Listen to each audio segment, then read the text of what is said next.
বিগত BCS preliminary পরীক্ষায় আসা বাংলা সাহিত্য বিষয় এমসিকিউ আকারে দেওয়া হয়েছে। অনুশীলনী মানুষকে সফল করে তুলে বারবার প্রশ্নগুলো চর্চা করুন, আপনিও পারবেন। বাংলা সাহিত্যের প্রাচীনতম নিদর্শন কোনটি? চর্যাপদ।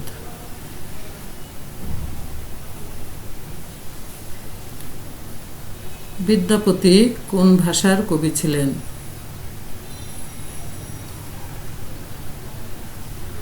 মৈথিলি। বাংলা সাহিত্যের প্রথম সার্থক উপন্যাস কোনটি? দুর্গেশ নন্দিনী।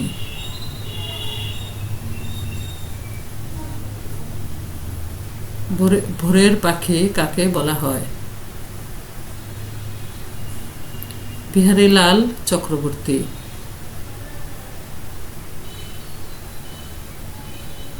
কবর কবিতাটি কার রচনা? জসিমউদ্দিন।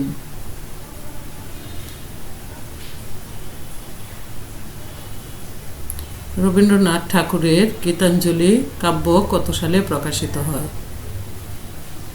1910 সালে।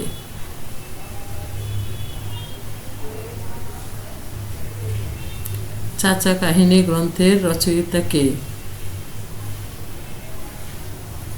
সৈয়দ মুজতবা আলী।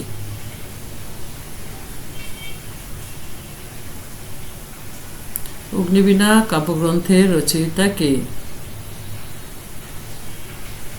কাজী নজরুল ইসলাম।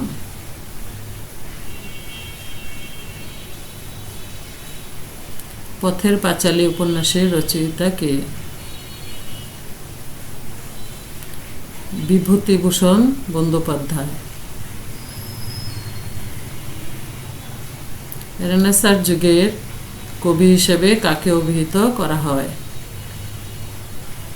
মাইকেল মধুসূদন দত্ত। এমন আরও গুরুত্বপূর্ণ এমসিকিউ পেতে চ্যানেলটি লাইক, কমেন্ট, শেয়ার এবং সাবস্ক্রাইব করুন। কোন বিষয়ে ভিডিও পেতে চান তা কমেন্ট করে জানান। ধন্যবাদ আপনাকে।